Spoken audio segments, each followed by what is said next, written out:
Hey everyone, Marcellus here. Um, I am a huge Xenoblade Chronicles fan, as much as everyone else is here.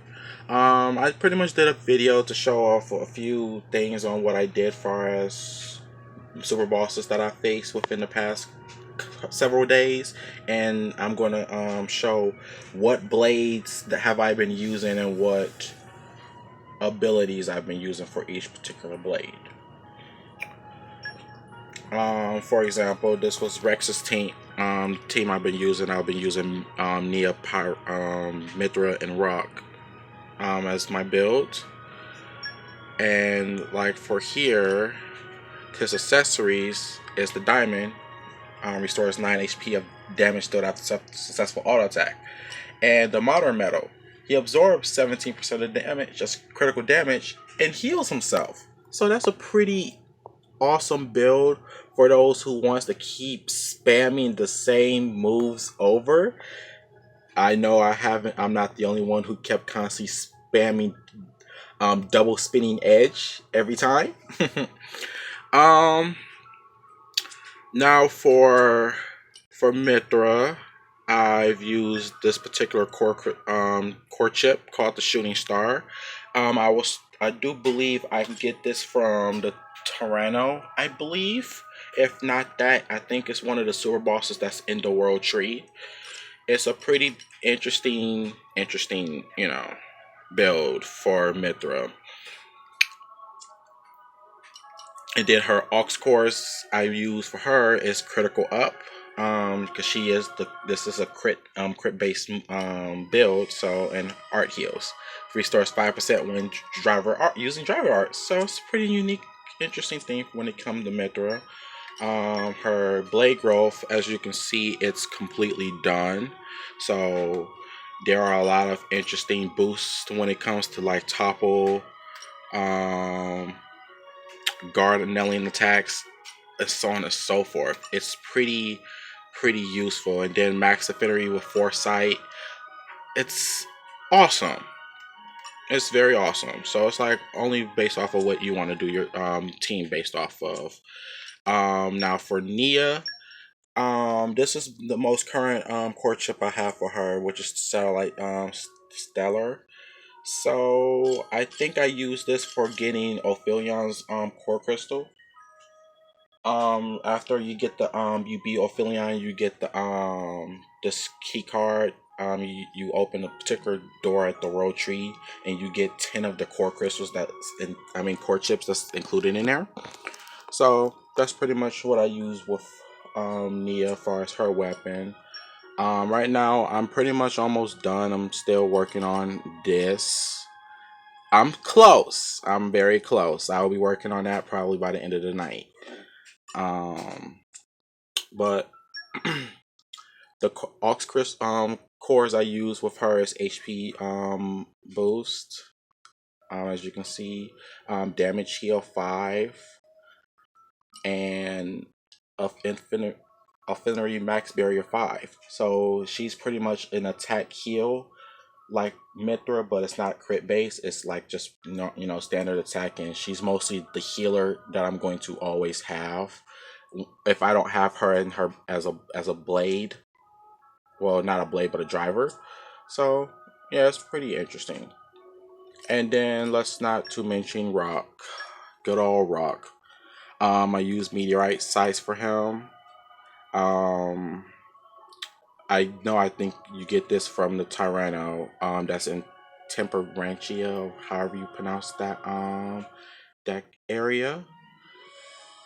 Um, yeah. His blade growth is max as well, so it took a lot of hell for that. A lot of hell. And he used aerials damage with his particular. It's like aerial damage is his thing. And then, of course, if you start the battle with yourself, you get that additional boost of damage, back damage, so on and so forth. So it's a lot of good, interesting things when it comes to Rock. He's an interesting character, blade. Hunter chemistry is what I use for his aux core, and physical defense up.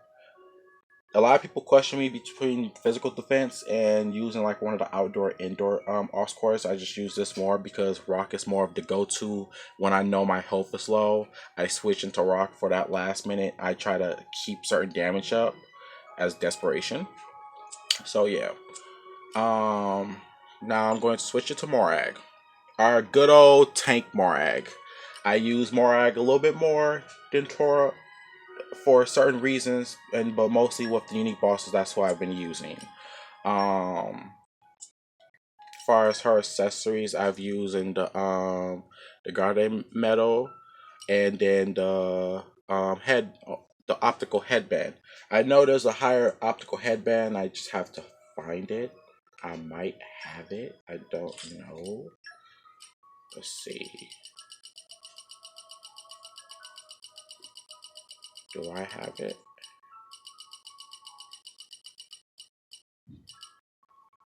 Okay, I don't. So that's one of the main items I'm going to be looking for very soon to see if I have it. But yep. But I've been using Bridget. As you can see, Bridget has the satellite whips. That's one of the cores you get from defeating Ophelion. She's more or less the go-to tanker of the group. So I've been using a lot of tanks for Morag. With Bridget, hers is still working. I'm working on doing this. It's taking me a little stupid time. It shouldn't, because these are regular moves and creatures I can easily find in this place. So I will get to that soon. But I use for her Os crystals. I use Aggro Boost 5 and Gemming 5. Very interesting quirks for her because Morag is more of the tank, so she's love to be evasive when it comes to attack. So if you know how to dodge with her, perfect. So that's where Edgeon comes in. Celestial Tacti was the core I used. I think I used the same one for Ophelions core when you'll get her. As you can see, his is almost done. The only one I gotta do is one of the unique bosses, which is me eventually going back to Clifford's More to do it. Um, so on and so forth. But for our 6 aux cores, I use Infinity Max Invade 4. I don't have 5 yet, but 5 will be coming soon. And then I have Jamming 5. Invading is like Morag's go-to. And now, good old wannabe WWE World Heavyweight Champion Creditus.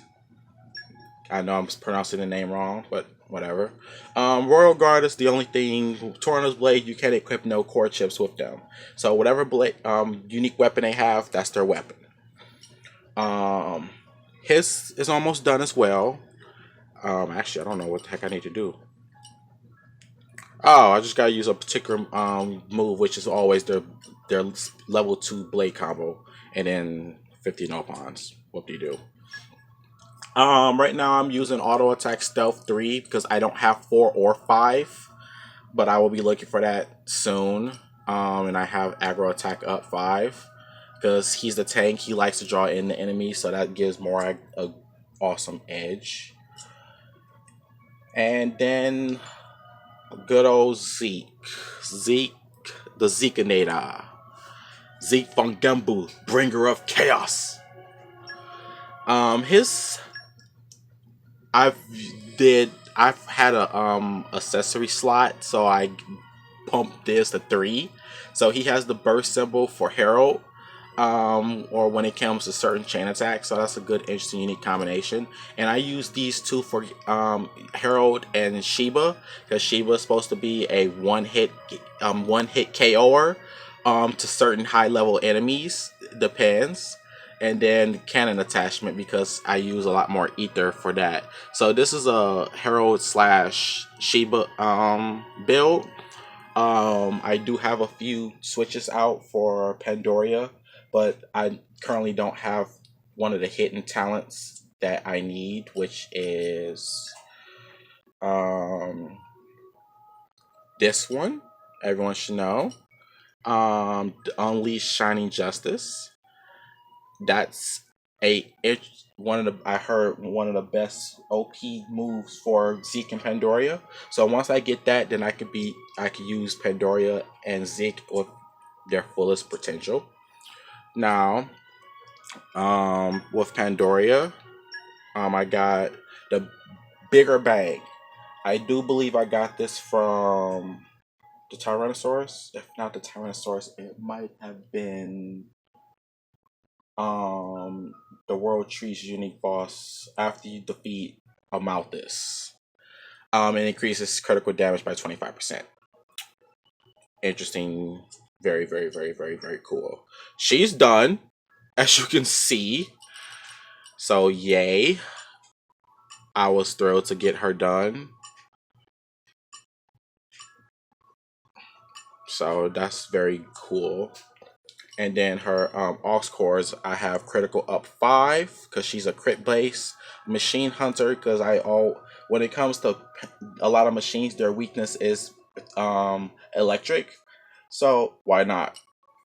And then outdoor attack. I flip outdoor and indoor depending on the environment I'm in. So if I'm going to get certain bosses that's outdoors, then I switch it to outdoor attack up. Then if it's indoor enemies or bosses, I switch it to indoor. Pretty simple. Now for Harold. Harold, I don't have a really main special weapon just yet for her, but she will be getting one soon. She reduces the aggro charm because Zeke is not supposed to be. He's the main threat here, so whatever. And then she's one done, but I do believe I gotta do what is it? Trust. So that's gonna take a minute, but I'm 3/4 there, so that's cool. And then what I do for the aux core special plus level 1 plus, it increases special level 1 gauge really quick. So that's one reason why I equipped it to her. And then when you use her in chain attacks, oh, it's brilliant. Auto attack stealth 4. I don't have 5, so she's reducing aggro. That's pretty much the main thing. So Zeke is not a threat of a target. And then critical up 5. Now for the last one, which is Sheba. I got the satellite cannon. I'm going to change this soon when I get more of the one I want for her, which is going to be called the meteorite cannon soon. But I have to face big giant Rari dragon. I still have a little ways to go because she wants you to deposit money. Lord, money. And then her aux cores is opening art 5. She's pretty much, this is the build for the one hit for a lot of certain level bosses and enemies. Outdoor attack or indoor attack. So yeah, that's pretty much that. I'm not going. If people wants to find out where certain cores, aux cores or core chips are located, let me know. And just to verify, if you noticing why the levels are all at level 72, it's because I was doing grinding and I didn't want to overpower everything. So I wanted to keep the competition fairer, But everyone was at level 99 when I was going against a lot of these super bosses. There was probably only one of them that was like at level 95, and I was Morag at the time. And that was because I was, she wasn't fully getting max level yet. So they're all originally are max, but I just dropped level because. But if you got any questions, you know where to hit me up on. This is Marcel. I'm signing off. Later.